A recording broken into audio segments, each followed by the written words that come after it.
Hey, what's going on, guys? So we're back in the garage on the BMW, and we've got the whole front subframe sitting here in front of us, and we're going to give you a little bit of rundown on it.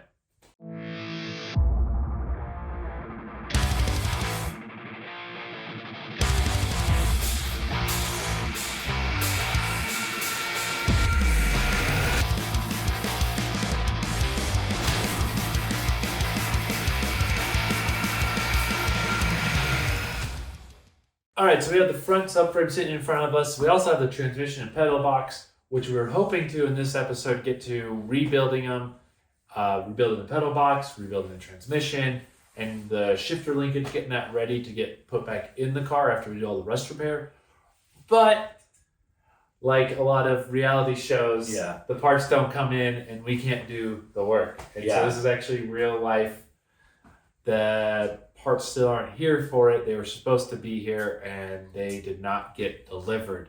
So we're going to do a quick overview on stuff I've done in the past. Like this front end. This has already been rebuilt and stuff about a year ago. And we got some questions on our Instagram when we pulled this out of the BMW, asking us, kind of like what it was, and if we would do like a quick breakdown at some point. So we figure since we don't have parts, now's the time to do it. We're waiting on parts. That's it.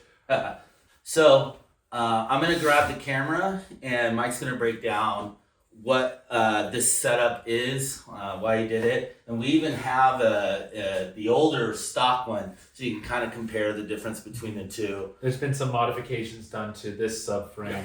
And then in the end, I think we're going to pressure wash off that transmission. Yeah, just prep it. And show you my stash of pedal boxes that I have. I just informed Daniel on how much they go for online. So I think sitting there is about $1,000 in pedal boxes. So we're going to show you that. But yeah, Daniel, grab the camera. Yeah, we'll get down and close. All right, guys. So this is the front subframe of the car, built about a year ago. Pulled it completely apart, sandblasted it, and then did the chassis paint over everything. So some of the cool stuff that I've got going on with this subframe. First, we'll go over some of the extra parts, like these extended control arms that are made by Danger, Danjer. He makes these chromoly control arms, trailing arms, however you want to word it. Was that a fart? I don't know. I can taste it. And they adapt for stock sway bars or for the Island Engineering bigger sway bar. You just have this adapter. And they're really cool. So they're going to push it out, give it a little more camber for the track and racing and stuff like that. Really like them. He sent them powder coated, ready to go with bushings and everything in it. So that was really cool. And next would be, he also builds, which I was a big fan of, is this cross member. So it turns these arms from a single shear point to a double shear point. It boxes them in, which just, I don't know how much it's needed, but it just makes more sense to me to actually have this boxed in where this is and extra support there.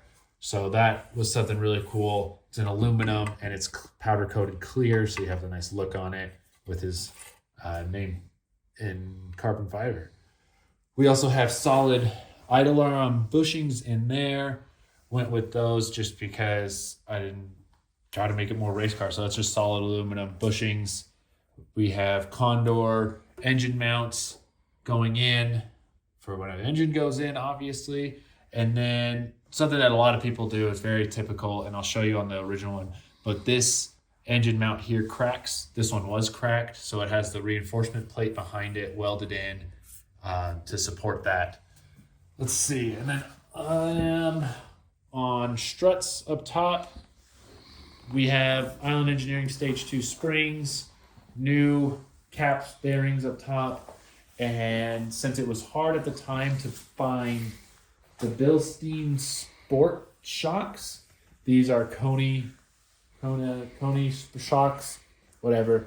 The rears have Bilsteins on this car, the fronts have Coney, because that's what I could get at the time, because there was a big shortage of all the other stuff. The brakes are dual caliber. They've been rebuilt and installed, ready to go. New bearings, brakes, all that's done. And we'll flip it upside down and you could see what I did underneath. Obviously it's the bar, but under here I did the full reinforcement plate under the subframe here. Usually you have just a small squared, and I actually found it to be kind of a challenge. So if you're running the danger support bracket, there's these two holes, and on the original plate there's holes and stuff, so it bolts right in. But when I put this in, now you have to try to get all the way in here to put the nut on the other side. So that was a little more difficult because usually the plate's only this big. So that's just something to think about. It wasn't terrible, but knowing if you're bolting it through, you're going to want to do this kind of before you put all this together so you can get your finger in there and get the nuts on it. Not a big issue. As you can see, there's a sway bar with the new mounts and everything. It flips it from the top to the bottom. And we have ball joints. I safety wired them. That's a big thing to do if you're rebuilding it, because these bolts, they look like nuts. These bolts will back out and then you lose your whole ball joint off. So these are all safety wired, packed full of grease in there so they don't rust. All the new ball joints. Obviously these aren't the riveted. They've been, since it's an aftermarket. Traditionally, if you had stock ones and it's never been changed, these ball joints are actually riveted in and you have to drill them out. This has obviously been done many times. And all new steering components. Also, I went and got all new hardware for everything. And so that's why it's all that zinc plated, nice and clean. Obviously new bushings up top here. And then with this one, I think this subframe was out of the car originally, and it had some broken for the tow hook. So I reinforced all that. I forgot, I basically went through the entire subframe, including the support. Also welded everything I could that seemed like it could have been welded. So a lot of them, if you're looking at your car, this is just pinch welded here, but I went through and I welded every pinch weld. I made sure everything was extremely solid, finding little things that were cracked. Basically, what I can come to the conclusion of this car is what people joke around and say, but I think it's true, is this car was built on a Friday, because everything on this one in particular, the welds are terrible. They work, but they all look like crap. Together, yeah, it holds it together. But other ones I've seen, the welds weren't this bad. Is that right? Yeah, these ones were just splattered on there. Even looking at this one, when I compared it to this subframe, those welds weren't as nasty. Yeah. So this definitely was like built on a Friday, as they say, because all the welds were just, they were there. They were terrible. So I cleaned a lot of them up. No overtime. My well-being, and they looked somewhat better. But yeah, terrible. Yeah. And the only other thing is I think I had to replace one of these arms because they were bent. But for the most part, that's it. I'm really excited to see how these arms play, or how these arms handle since they're extended. Very excited. Also the lowering of the springs and everything. Plus we have the strut brace up top. So I don't know much more you could do with this besides possibly eliminating the steering dampener and going with a solid unit joint and upgrading the gearbox to something else. But like those are a racy one. Yeah, they make a red top. They're extremely expensive, but now there's kits out here to convert your stock steering box to a more closer ratio, but still that's like a $600 thing. But the box is rebuilt. You just got to put oil in it and it's ready to go and make sure everything's aligned. But I think that's about as much as you could do on one of these. I basically did everything you can, reinforcing the entire subframe. These extended control arms, which are cool. They've only been out for a couple of years now. But you haven't actually run this car with this setup. So before, the car was pretty much stock suspension wise. Actually, it was completely stock. It had stock sway bars, springs, everything about it was stock. I think it was just cut springs is what lowered it when I got it.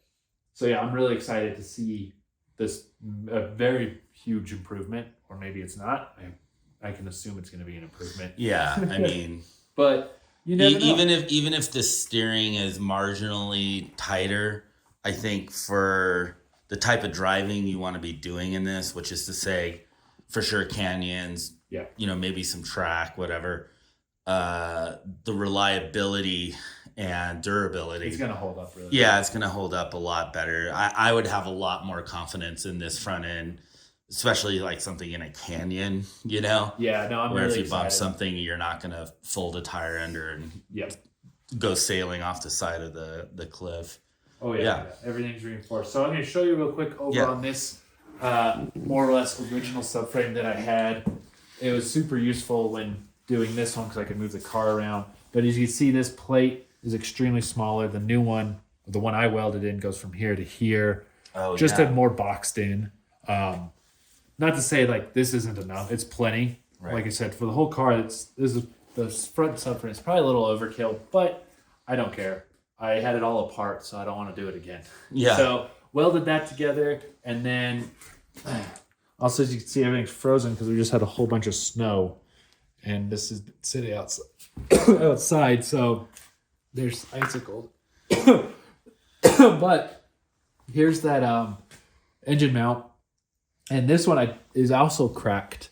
I don't know if you're able to see, but right here is where they usually crack. Let me see if I can.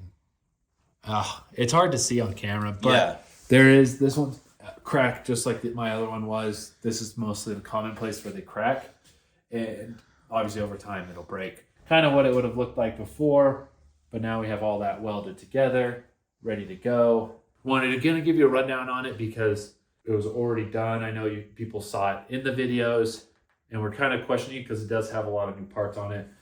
And Yeah, so very obvious stuff too. Yeah. Like the sway anything bar blue or and all red, Yeah. it's always going to stand out. Yeah, and so I just we wanted to kind of just show you what we've done on this since there isn't going to be really any in-depth videos of building it since it was already done. Yeah, let's move on to the Yeah, transmission. so we've got the 4-speed over here. Again, I wish we could start rebuilding it because we got all new shifter linkage for it coming, all new bushings, everything. And then for the transmission, we're going to clean it up. And I got all new gaskets, and we're going to pull it and put some new synchros in it, which are just sitting in the car, ready to go. Pressure wash this today, get it all cleaned up, so when those things come in, it'll be a little less dirty, more clean, and we can get it put together. Yeah, and we like to wait till, the coldest days of the week to do some pressure washing anyways. Yeah, As so a it'll be punishment. fun out there in the freezing cold. And then here comes the plethora of the pedal boxes. So I had another friend who he had gotten a couple of them, and same with me. So we collected a couple to rebuild. This is the one out of my car, I believe.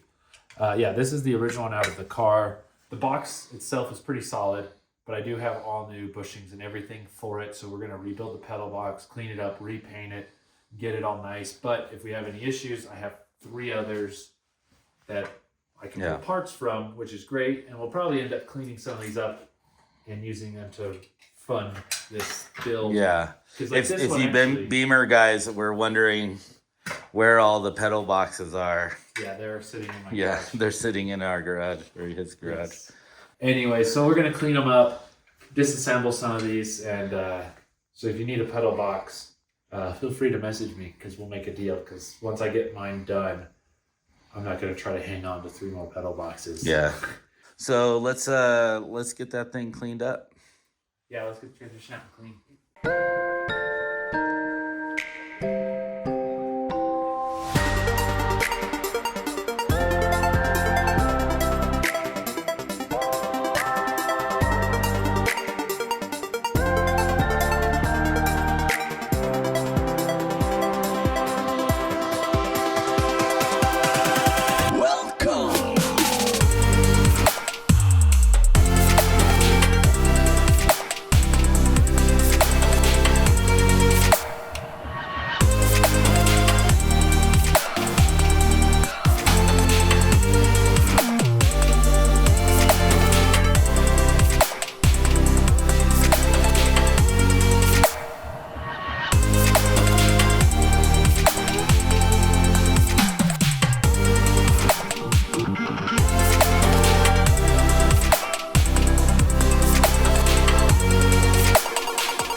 Whew. All right, so you saw we're out there freezing. I'm soaking wet and cold. Yeah, it's like 30 out. Yeah, I can't feel my fingertips.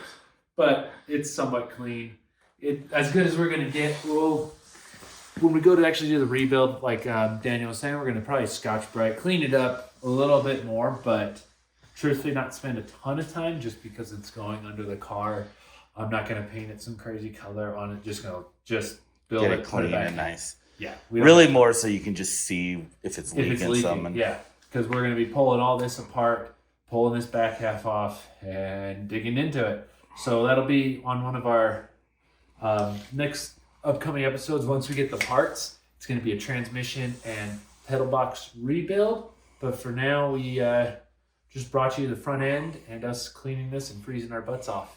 So yeah, thanks for watching, and we'll see you on the next one.